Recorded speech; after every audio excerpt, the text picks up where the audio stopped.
Un gusto compartir con usted este programa. Soy José Buendía y esto es Blanco y Negro. Con mucha frecuencia las redes se convierten en plataformas de linchamiento de figuras públicas en juicios mediáticos espectaculares y escandalosos para atrapar la atención. En ellas se viraliza el acoso y la humillación. Casos muy sonados como el del Fofo Márquez o el más reciente de la influencer Mariana Gonzaga son solo ejemplos de procesos que destruyen a verdugos y víctimas en fallos sesgados por el peso de la presión pública. Márquez, por una brutal golpiza a una mujer, recibió una condena desproporcionada de 17 años de cárcel en uno de los casos más mediáticos de Internet, donde también ha habido una fuerte campaña para pedir un castigo igual contra la influencer que dio 14 puñaladas a otra adolescente. El ciberacoso e intimidación por medio de las tecnologías digitales son un problema social, especialmente en un país en el que la principal causa de muerte de personas entre 15 y 44 años es el homicidio. Todo usuario de redes sabe que cualquier cosa que se diga puede ser utilizada en su contra. Solo que no será ante un tribunal, sino ante una suerte de jurado popular compuesto por otros usuarios. Las compañías de redes sociales como Facebook o Instagram habían accedido a abrir un debate sobre la necesidad de regularlas frente a problemas graves de seguridad. Pero la idea se abandonó con la llegada de Elon Musk a Twitter y de Trump al poder con su apoyo a relajar cualquier moderación o sanciones de mentiras o bulos en Internet. ¿Ante qué estamos? ¿Es justicia? ¿Es espectáculo? Esto es Blanco y Negro y comenzamos.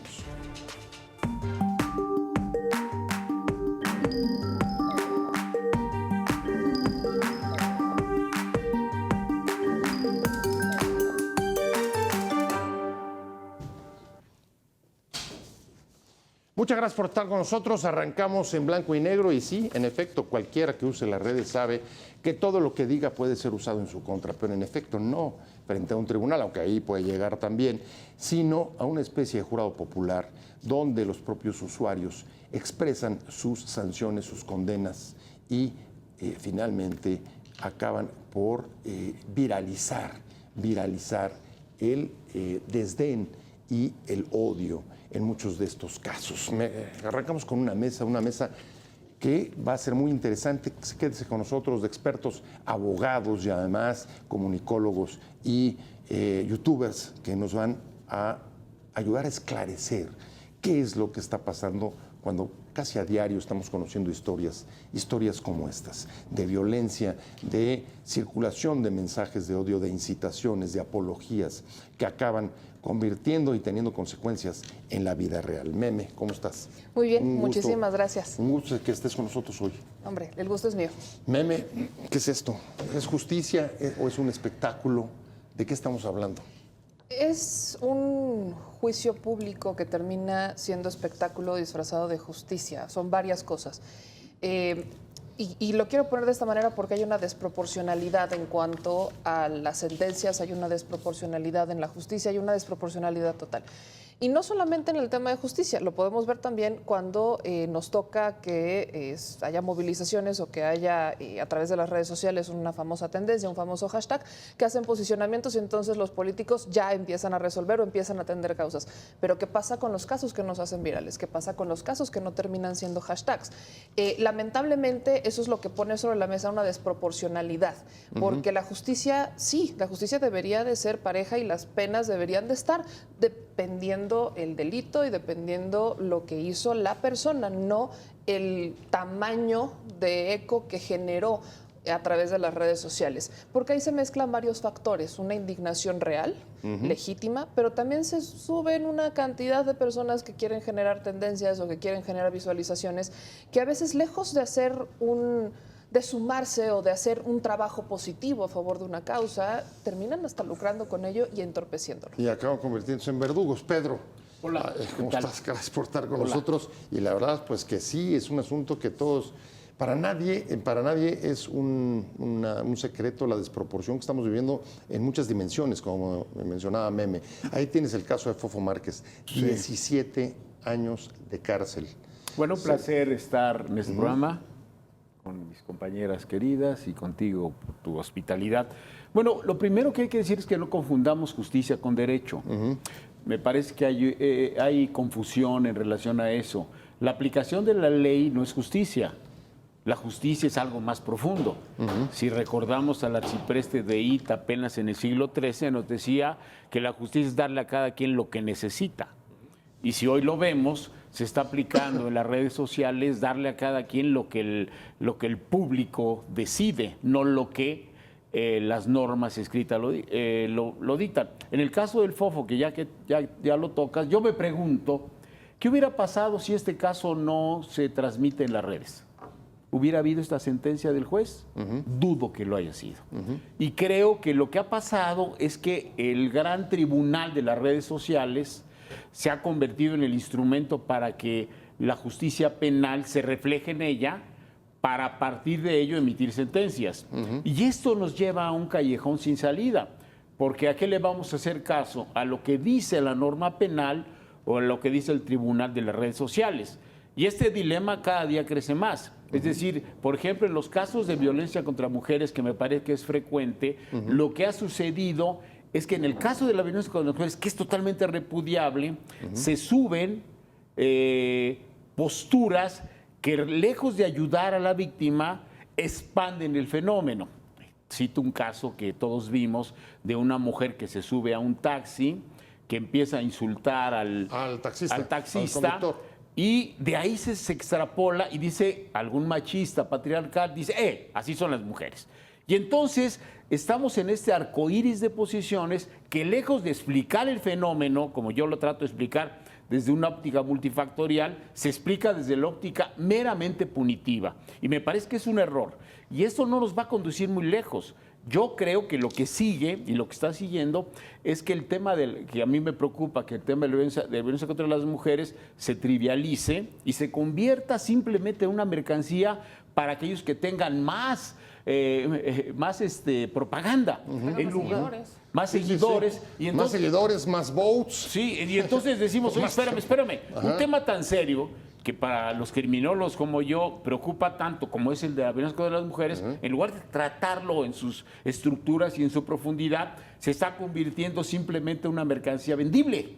Y eso me parece que no nos va a llevar muy lejos. Creo que nos va a llevar un proceso de criminalización de todo. Ahí está un ejemplo clarísimo el que acaba de decir, ¿no? De cómo puede ser situaciones incluso perjudiciales para las mismas causas de las mujeres.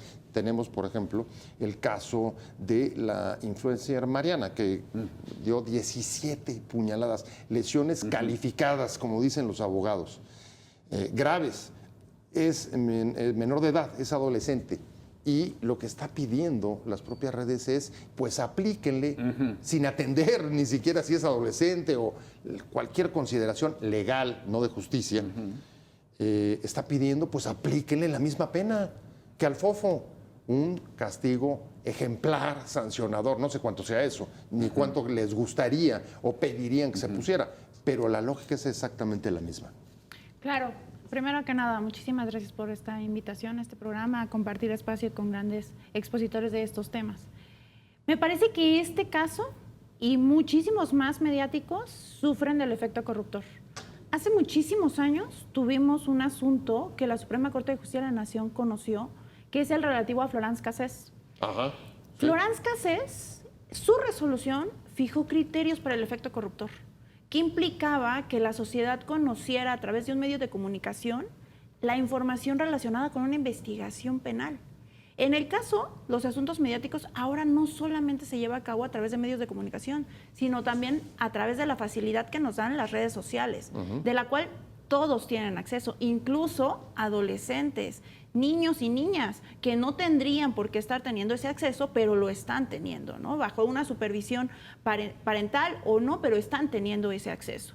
Me parece que este efecto corruptor está, sí, infringiendo las normas y los procesos penales. Perdón, nada más para precisar para nuestro público.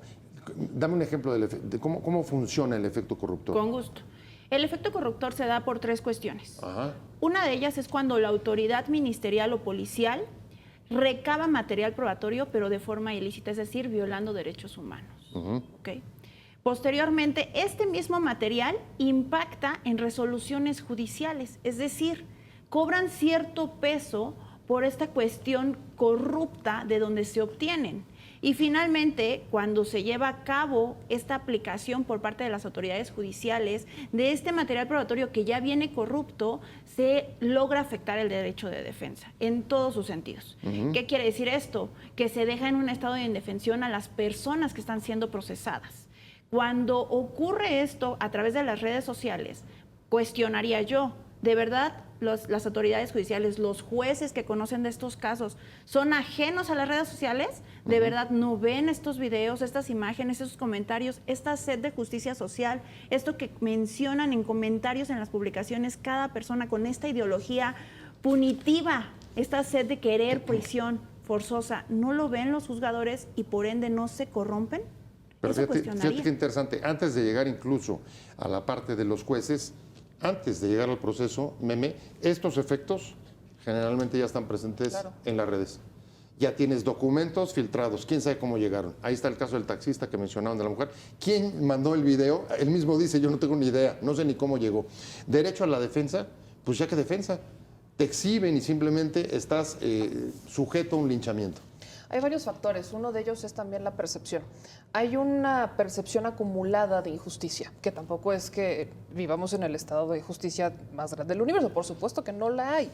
Y el que la gente tenga esta sensación de no hay justicia hace que cuando veas uno de estos casos digas, bueno, entonces toda la justicia que yo quiero se tiene que ir ahí. Y acaban de decirlo, no es, una cosa es justicia y otra cosa es lo que dice la ley. Porque para mí lo que podría ser justo, no necesariamente viene en la ley. ¿Cuál es el problema? En las redes sociales crean y destruyen. Entonces, las redes sociales nos han dado una gran herramienta para conocer, para informarnos, para tener incluso vías de comunicación distintas. Pero la irresponsabilidad del uso de las redes sociales, del mal uso de las redes sociales, puede acabar incluso hasta con la vida de las personas. Vienen varios factores, incluso recordemos uno también muy sonado, el caso de Devani en el estado de Nuevo León. Así es. La manera en la que intervienen creadores de contenido a través de las redes sociales, la manera en la que se mezclan hasta distintos factores, termina hasta entorpeciendo el caso que ya de por sí mal manejado por la Fiscalía. Entonces, hay una enorme responsabilidad que tenemos que tener los creadores, los medios de comunicación y demás, pero luego volteas a ver un caso como el de Florence Cassés y el de Israel Vallarta. Y entonces tienes ya ciertas sentencias, tienes ya ciertos antecedentes de algo que debería pasar y ves que ahora ya no es la tele, son las redes sociales, donde no solamente tienes filtraciones que pueden venir hasta las propias instituciones, sino que hasta tienes fabricaciones. Y hoy con la inteligencia artificial esto se hace aún peor. Entonces la pregunta es, ¿quién es realmente culpable y quién es realmente inocente? ¿A quién vamos a culpar? La ciudadanía quiere culpar a una persona porque a todas luces dijo, es ella, ahí está.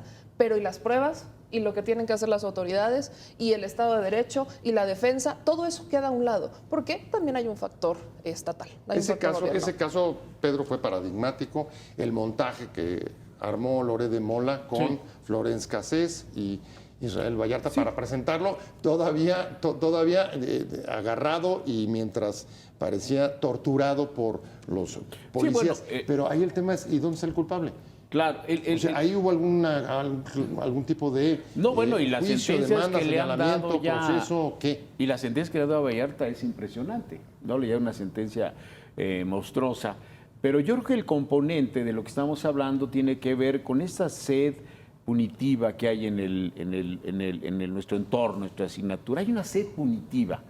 Es decir, esto es lo que subyace de un pariente cercano de la sed punitiva, que es la impunidad. Es decir, como la gente, el ciudadano de a pie dice, no me hacen caso, no hay eficacia en las fiscalías, etcétera, a través de las redes yo puedo, desde mi tribuna popular, castigar, porque ellos no lo van a castigar, porque además parte de una verdad que no saben, o quizá no saben, hay que decirles. En México solo 2 de cada 100 delitos que se cometen terminan con sentencia condenatoria. El grado de impunidad es 98%. Entonces, si tú tienes a una población que sin saberlo intuye o lo ha vivido, pues obviamente te dice, no, espera, yo lo voy a sentenciar desde mi tribunal, porque no lo va a hacer la Fiscalía. Insisto, estos casos que están mencionando mis compañeras, ¿qué hubiera pasado si no se hubieran transmitido por las redes? No hubiera pasado nada y nadie supiera y no había sentencias monstruosas ni nada. Entonces, no hay que tirar la cubeta, el agua y el niño, cuidado. Eso es justo. Es decir, hay que tener cuidado. Si las redes sociales nos sirven mucho para ponderar, valorar, examinar, enterarnos. Pero de ahí a que las redes sociales sean el tribunal definitorio, me parece que hay una gran distancia. ¿Cómo le hacemos? ¿Se pueden regular? No, no se pueden regular. Por ejemplo, el gobernador de Querétaro acaba de decir que va a prohibir que los menores vean las redes sociales. Un poco medio ayatola, ¿no? Es decir, ¿cómo va a impedir? Y además no sé cómo lo va a lograr. ¿Cómo va a impedir que los... el deseo ¿Cómo puede va a ser? impedir eso en un mundo tan fracturado en las familias, etcétera? Y entonces yo creo que deberíamos insistir, creo que podríamos conducir ahí nuestras reflexiones a que las redes son útiles, pero no tanto. Si me permites el matiz, yo creo que esta idea de la impunidad es la que subyace, insisto y subrayo. Es decir, el lector que se sube y que anuncia y que lo reproduce, y el del taxista y todo, y Loret y ¿qué hicieron? Reflejaron una realidad, porque fue real, el otro fue ficticio, pero el lector de las redes sociales dijo, aquí está la hebra que yo buscaba para demostrar que el Estado y las fiscalías no van a hacer nada. Bueno, pero mucho más grave. Lo que violaron ahí fue el principio de presunción de inocencia, que es lo que a la postre acaba imponiéndose en el caso de Florence Cassés. Pero, perdón que te interrumpa, hay un personaje que es clave aquí. Sí. Y es entre la justicia y el derecho hay una persona que se llama juez. Y se llama responsable de impartir justicia. Y lo grave de este asunto, me parece a mí, y lo pongo sobre la mesa, es que este efecto corruptor no lo estén aplicando y dos, estén siendo presionados por la propia opinión pública. Y un ejemplo clarísimo es la condena al Fofo o lo que está pasando ahora con la influencer Mariana. Me parece que en estos casos ambos hay un factor común, la perspectiva de género.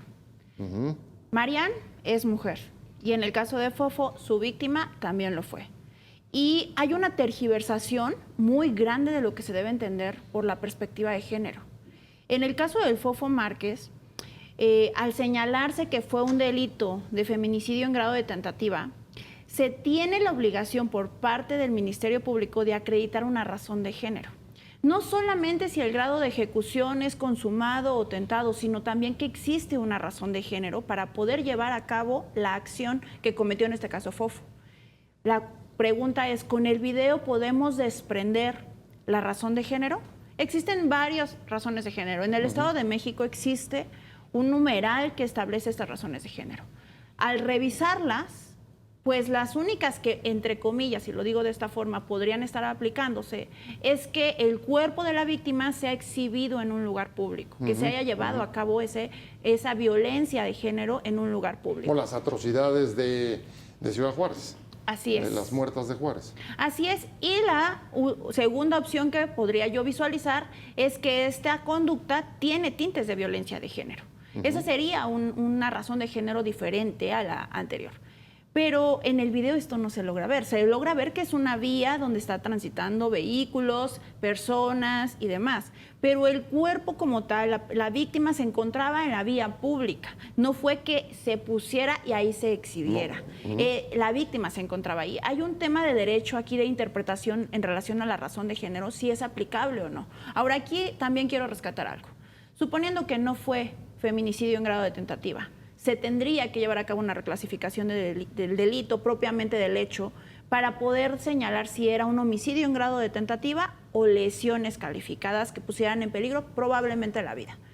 En cualquiera de estos dos casos, la punibilidad en el homicidio es completamente igual que en el del feminicidio.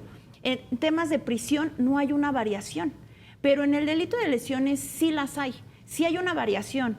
La sentencia que pudiera haber obtenido Fofo Márquez por un delito de lesiones calificadas es muchísimo más baja, hubiera sido muchísimo más baja que si hubiera sido feminicidio u homicidio. Pues estas son justo las agravantes. Sí, en el caso del Fofo Márquez hubo una tentativa de feminicidio.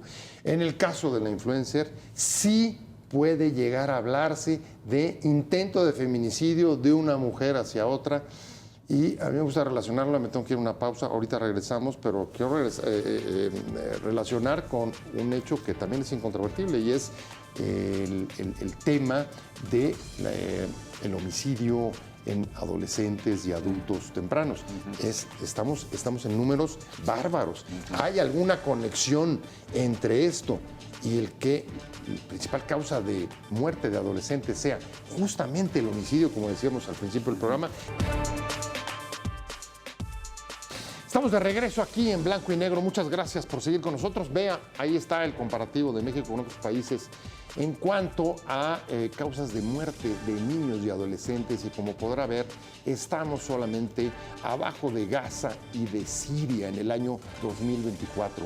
Tenemos un problema grave de homicidio de adolescentes. Es la principal causa de muerte en personas entre 15 y 44 años en este país. Y yo me pregunto, Meme, ¿tú crees que lo que estamos viendo en las redes de juicios mediáticos, de condenas públicas, de linchamientos, en un espacio, unas plataformas que son especialmente utilizadas por segmentos de la población de esa edad, entre los 15, a veces más abajo, y los 44, pero ese es, digamos que el núcleo duro?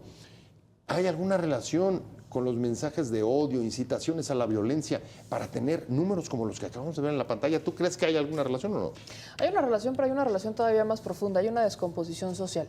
Si bien México, pese a estas cifras, todavía, si las comparamos con el caso de Estados Unidos, con el tema de los asesinatos por tiroteos y demás, y es un tema bastante complejo, hay una descomposición social aquí.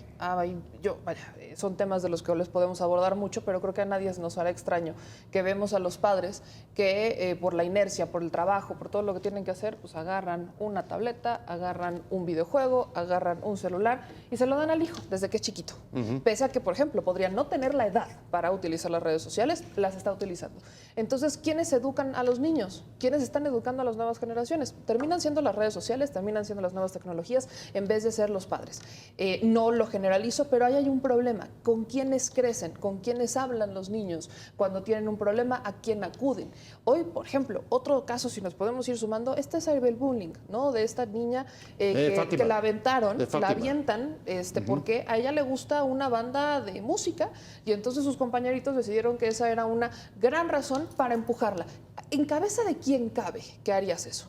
¿Qué es lo que está pasando en las familias? ¿Qué pasa, por ejemplo, también en el caso del Fofo? Porque Fofo podemos analizar mucho el tema de la sentencia, pero es una persona que también conocemos que mucho quiere usar a través las influencias, el dinero y demás. Eso hace aún más que la gente se enoje. En el caso de Marian tenemos una situación donde hasta se evidenciaron videos y aparte un fragmento, que volvemos también a la manipulación de la narrativa a través de las redes sociales, pones un video de cómo pues tienes a dos mujeres peleándose pues prácticamente por un ex, ¿no? El ex de una y la pareja actual de la otra. Entonces, la pregunta que va de fondo no solamente si las redes sociales o no están generando este ambiente, sino qué es lo que está pasando en casa, qué es lo que no está ocurriendo en casa, para que las redes sociales y el odio que generan y la irresponsabilidad que se ve y se siente y se vive a través de las redes sociales salga también a las calles y termina atentando en contra de la vida.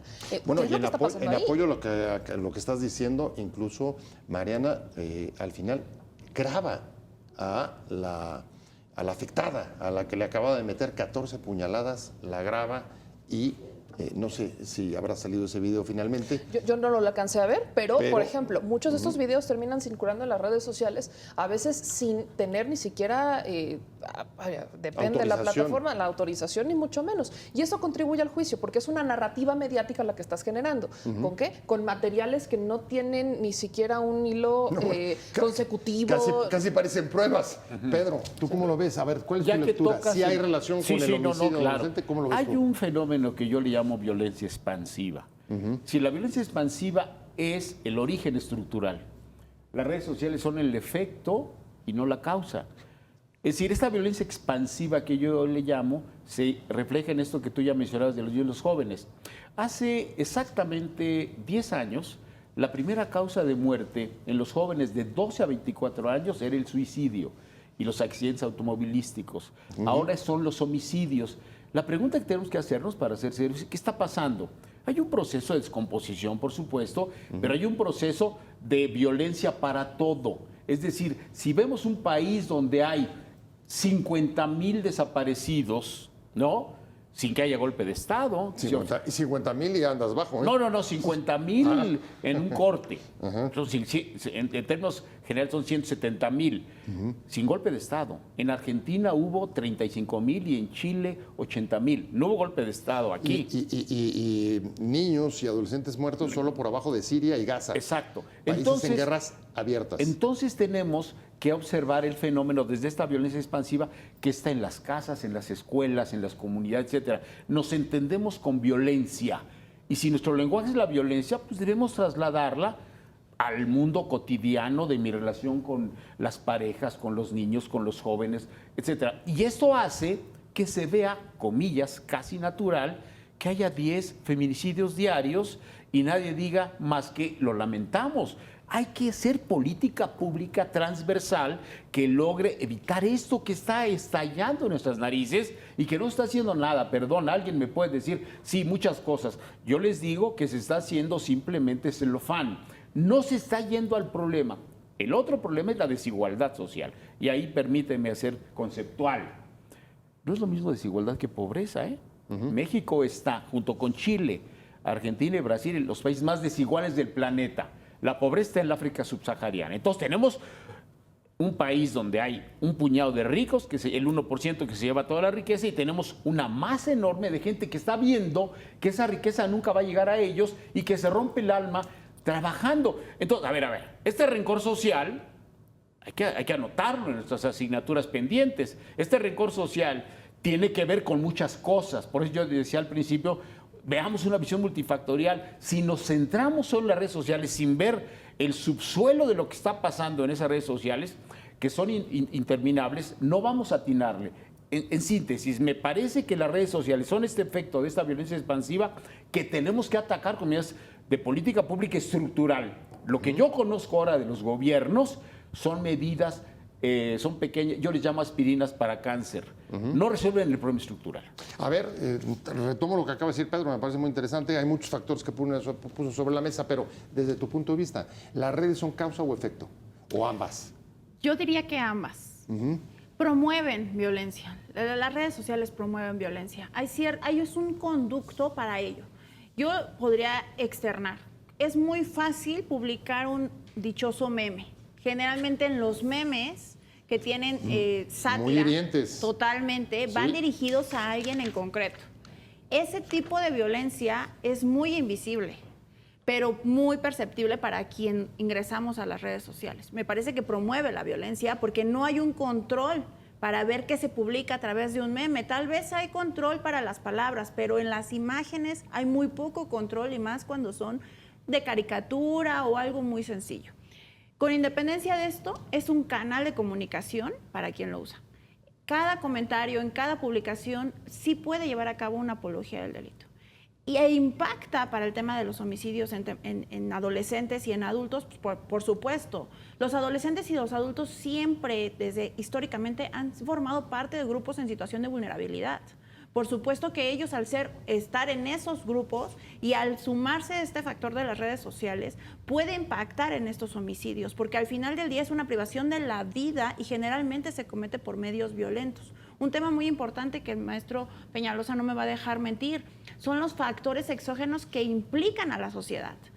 Todos estos factores exógenos donde estemos, donde vivamos, donde crezcamos, quién es mi vecino, cómo es mi sociedad, cuáles son los criterios que contempla esa sociedad.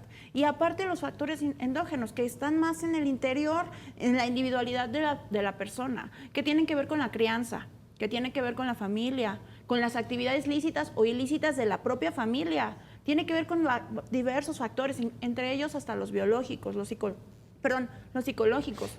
Me parece que es un factor sumamente sin duda importante. son muchos factores, pero poniendo en el centro las redes, ¿es posible o tú crees que viralicen el acoso y la humillación y que eso incide incluso sobre los jueces a la hora de un proceso como este? Totalmente. ¿Sí? O sea, no hay forma de dividirlo. Ya estamos en la globalización. Las redes sociales forman parte de nosotros. Es un canal de comunicación. Y actualmente, con las reformas que se llevaron a cabo para llevar a cabo la elección de los jueces, que necesitan tener acceso a la sociedad a través de las redes sociales, con mayor énfasis tienen acceso a esta información. Se pueden corromper a través de estas redes sociales que al final del día están utilizando como canal para llevar a cabo las elecciones de ellos mismos como jueces. Esta cuestión de elección, ¿quién la va a elegir? ¿Quién ejerce la ideología punitiva? Probablemente sí. Y entonces, eso es muy provocador, ¿cómo ves, Meme? A sí, ver, pero... tengo un efecto corruptor la elección del Poder Judicial sobre los jueces porque tienen que someterse al imperio de las redes. ¿Un poco traduje bien? Sí. Ahí está. Pues también hay un efecto corruptor porque hay muchos jueces que también están sometidos a los billetes del crimen organizado. Y eso no pasa a través de las redes sociales. Eso no te enteras hasta que ahí está. Y también hay muchos jueces que lamentablemente por el billete han dejado salir a personas que han cometido tentativas de feminicidio en contra de sus parejas, los dejan salir y matan, terminan matando a quienes fueran en algún momento sus parejas. Pues nomás piensa en la saxofonista de Oaxaca. Y hay varios casos. Sí, claro. O pensemos incluso en casos que han sido también muy virales últimamente, de jueces que decidieron no emitir ningún tipo de sentencia o ningún tipo de medida en contra de pederastas o en contra de abusadores de menores porque los niños no pudieron decir la ubicación exacta geográfica del lugar en el que fueron abusados, y estamos hablando de menores de 4 años, ¿no? Y podemos hablar de varios casos. Entonces, las redes sociales sí son un factor que lamentablemente presiona a políticos y presiona a jueces, a veces en lo positivo y a veces también en lo negativo. ¿Las redes sociales deberían de ser el factor que toma la decisión? No, para eso está la ley, para eso se tienen que hacer reformas, para eso tienen que hacerse iniciativas, para eso se tiene que trabajar.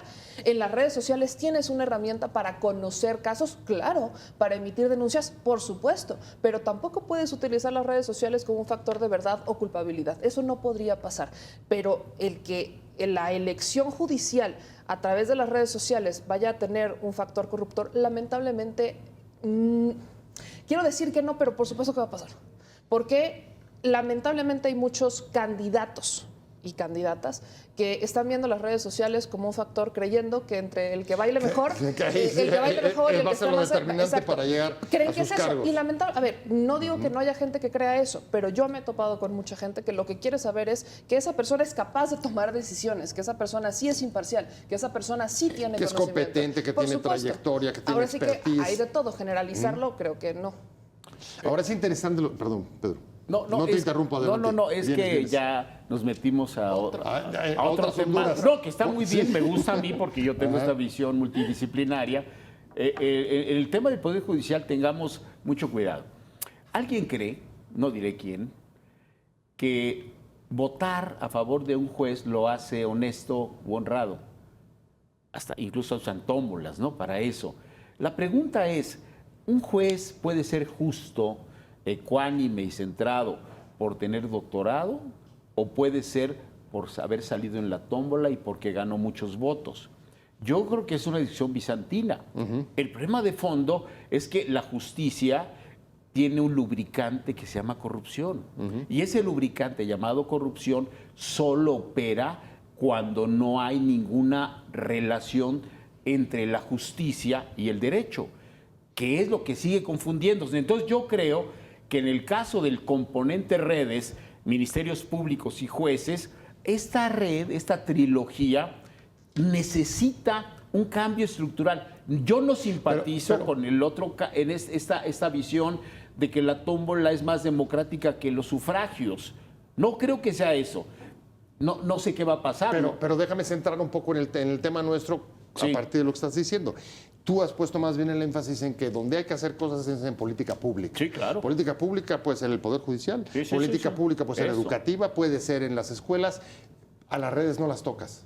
No, es que O sea, a las grandes compañías no las estás tocando. No, es que las redes están bajo la dictadura de las grandes empresas que viven de eso. Pero si tú tienes políticas públicas longitudinales y estructurales, sí puedes controlar eso. Pero hoy lo que tenemos no son políticas públicas, tenemos, insisto, aspirinas. Esas aspirinas no están resolviendo el problema de fondo. Y no quiero ser pitonizo de pesadillas, pero yo creo que lo que va a seguir creciendo es que las redes cada día con mayor fuerza van a influir en el dictamen de los jueces, no de la justicia, de los jueces. Sí. El derecho va a ser siguiendo como un instrumento punitivo. El derecho fue originalmente creado para limitar el poderío del Estado, hace algunos miles de años. cuando fue creado el Estado. Ahora el Estado es un instrumento punitivo, simplemente punitivo, violando presunción de inocencia, debido proceso, no importa. No importa. Oye, Bueno, pero entonces estamos en un escenario complejo. Es un escenario grave y complejo porque parece que se alimenta, ¿no? Por un lado, el papel de las redes generando esta clase de condenas y otro, la sociedad exigiendo justicia y participar en ella casi como si fueran asambleas a mano alzada, ¿no? Arriba o abajo y así, exacto, ¿no? Como en el circo romano. Exacto. Por eso la pregunta es si esto es un espectáculo, Beth. Híjole, qué difícil pregunta, porque parece que sí, pero esperemos que no. Yo voy a reiterar, ¿las redes sociales es un mal necesario? Sí.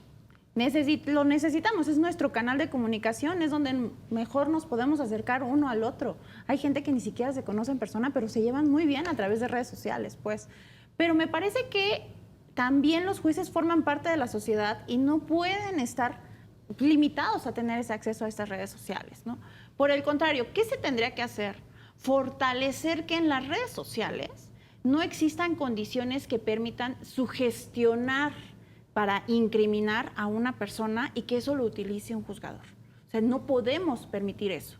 Si nosotros al conocer un caso como el de Fofo Márquez, como el de Marián, incluso el caso del bebé que fue abandonado en Tultitlán por sus padres, incluso ese mismo asunto, me parece que no puede ser solamente prejuiciado en las redes sociales. Tiene que llevarse a cabo un proceso penal y al final del día este proceso penal va a concluir sí o no destruyendo la presunción de inocencia. Mientras, en este último caso que he mencionado, Lucio y la mamá del pequeño se presumen inocentes, aunque exista un video circulando en las redes sociales. Aunque exista esta visión que la sociedad donde vemos de el abandono de un pequeño, de un bebé recién nacido, que pues ni siquiera tiene culpa de estar en este país, ¿no? Es decir, no importa si este video está ahí, ellos gozan de presunción de inocencia y no tendría que llevarse a cabo un proceso penal con prejuicios o con presión social o presión mediática que influye la red social.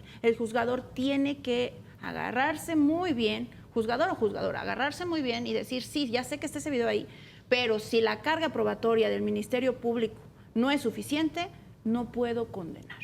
Así de sencillo. La verdad es que a esta altura del partido ya no sorprende mucho el efecto de los mensajes de odio o punitivos o sangrientos de las redes sociales, al punto que hasta hace poco incluso la necesidad de que hubiera un cierto tipo de regulación lo estaban empujando hasta las propias empresas de redes sociales, como por ejemplo Facebook. Esto cambió, el programa cambió con la llegada de Elon Musk a Twitter y de Donald Trump a la presidencia.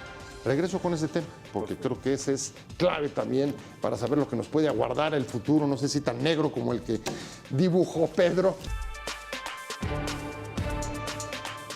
Estamos de regreso en Blanco y Negro. Muchas gracias por seguir con nosotros y como le decía antes de irnos a la pausa, ¿qué es lo que ha pasado sobre regulación en las redes? Pues ahí tiene, por ejemplo, una declaración de Mark Zuckerberg de Facebook, donde él pedía al gobierno de Estados Unidos que hiciera algún tipo de actualización de regulación de los contenidos. Pero el asunto meme, ahí se quedó.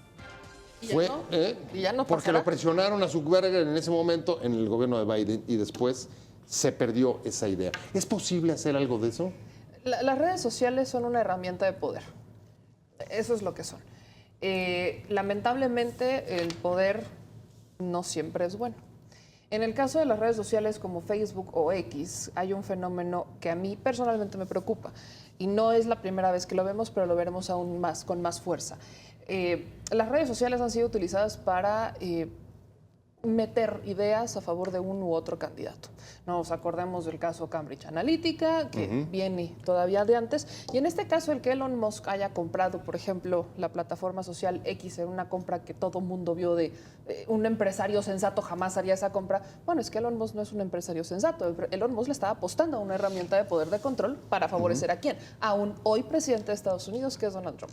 Y Elon Musk es el ejemplo perfecto de la irresponsabilidad en su máxima expresión. Cuando cuando está comprando esta plataforma, empieza a cambiar todo tipo de mecanismos, algoritmos y demás, y entonces le quita todo tipo de controles. Y llegó un grado en que Elon Musk justamente fue un juez y terminó poniendo una publicación de redes sociales juzgando a un grupo étnico en particular en Inglaterra, y la gente salió a las calles y empezó, todos los que se parecieran a ellos, y vámonos, y empezaron a perseguirlos, a golpearlos, incluso hasta violencia. Y es el dueño de la red social. Sí, oye, eso se llama apología de la violencia aquí y en China. Uno pensaría que el dueño de la plataforma pues tendría que ser un poquito más consciente. No lo es. ¿Por qué? Porque no quiere ser consciente. Es una red social que está utilizando justamente para promover ideas que van en torno a cierto tema político. Podemos hablar de la libertad de expresión, podemos hablar de varias cosas, pero el problema aquí es, ¿a quién vamos a controlar? ¿A los creadores de contenido de las redes sociales o vamos a limitar a las redes sociales, a las plataformas? Entendiendo que llegó Donald Trump, puso un manotazo sobre la mesa y entonces hasta Facebook cambió su política y dijo, ya no voy a regular nada, ya no voy a tener verificadores, vamos a dejar que la gente lo haga. Entonces vuelves al punto. Las redes sociales a quien están sirviendo en este momento pues es a una élite. Pero fíjate, dos elementos que me llaman poderosamente la atención. El primero, por supuesto, no podemos dejar de ver que parte de este debate se origina cuando le quitan la cuenta a Donald Trump en Twitter y en Facebook. Pero más grave aún, a ver, tenemos que el dueño, el propietario de Twitter, que llega diciendo que va a liberar al pájaro azul, hoy es uno de los principales funcionarios del gobierno de Estados Unidos. A ver, en cualquier otro país se aguantaría que el director de un periódico, de una televisora, fuera al mismo tiempo el ministro de Industria o de la Función Pública. No, bueno, nadie dice nada, Pedro. Pero ¿por qué van a decir si la dictadura de Trump ahora se agudiza con la presencia de la plutocracia que está detrás de él? ¿Quién se va a oponer? Y ahora que Bebe mencionaba lo de la acusación por su figura, parece que Lombroso, aquel criminólogo del siglo XIX, volvió. Te detienen porque eres migrante, te detienen porque eres palestino, etcétera, y eso me parece que va a ser la tendencia. Es decir, si escuchamos a Trump con cuidado, a veces es un poco... viralizar el estigma. Sí, ¿verdad? Es decir, viralizar el estigma. Y es lo que les enseño a mis alumnos, es decir, cuidado con el estigma y el estereotipo, porque es un binomio que hace que tu política se dirija a ellos, y quien se opone a ello está defendiendo a delincuentes, violadores, etcétera. El juego está muy sencillo. Sí. Si escuchas a Trump con esta narrativa, te das cuenta que estamos en presencia de lo que va a ser y lo que está haciendo una política segregacionista, punitiva, etcétera. Pero además, permíteme abrir un paréntesis, el mes que se cumpla acá pactado, les aseguro, perdónenme, que Trump va a decir, no me siento satisfecho y necesito más, porque la sed de esta visión racista, clasista, es interminable. Va a circular en todo el mundo, apoyado por los dueños de estas redes, de estos aparatos. Entonces, creo que el escenario que se avecina con Trump es todavía más complejo de lo que nos imaginamos, porque él tiene el poder militar, tiene el poder del dinero, y los países periféricos solo podemos hacer dos cosas. Uno, agachar la cabeza o rebelarnos. Y me parece que al momento yo no veo que nadie esté rebelando. Bueno, y fíjate qué ilustrativo de lo que dice Pedro, Odette, es cómo define el propio Elon Musk su nueva política en Twitter, que dice, esta es la nueva política, libertad de expresión, pero no de difusión. Y dice, vamos a restringir, o sea, invisibilizar o neutralizar los mensajes negativos. Usted no los va a poder ni encontrar en la red. Yo soy capaz de desaparecerlos, pero la libertad de expresión va a estar ahí, dado que usted puede subir lo que le dé la gana. Claro. Y al final yo digo, ¿no?, que sí y que no. ¿Cómo ves? ¿Cómo lo calificarías eso? O sea, Musk dijo, Twitter, X es la plaza pública del mundo. Y en esa frase está todo. Todo. Su idea de lo que era para él, X. Cuando él compró X, sabiendo financieramente que era uno de los hombres más ricos del mundo, para poder comprar esa plataforma, no la utilizó ni la compró para obtener mayores ganancias. Realmente él tenía un doble propósito y estaba totalmente relacionado con el actual gobierno de Trump. El hecho de que se materializara un cargo público, ese era realmente su objetivo al comprar X. Y al señalar esta idea de que esta era una plaza pública, era claramente que su intención era esa. Libertad de expresión, pero para el gobierno de los Estados Unidos. Para su próximo jefe. Oye, pero pues, la verdad es que lo consiguió. Y se me acabó el tiempo y solamente les dejaría esta reflexión. Y es, bueno, un dilema y un futuro difícil, sobre todo las soluciones, porque por un lado, pues está claro que no se le puede dejar toda la libertad a los fundadores de esas empresas, o la regulación incluso de los contenidos, como tampoco se lo puedes dejar a los gobiernos. Entonces, pues que quede en el aire la pregunta, porque creo que respuestas nadie las tenemos. Muchas gracias, Meme. Muchas Un gracias. placer haber estado contigo. Pedro, muchas gracias. Un placer haberte tenido. Y por supuesto, Det, muchas gracias a los tres, pero sobre todo Muchas a usted por haber estado aquí con nosotros en Blanco y Negro. Nos vemos como todos los martes y jueves a las 22:30 por acá. Nos vemos. Que tenga un muy buen día. Adiós.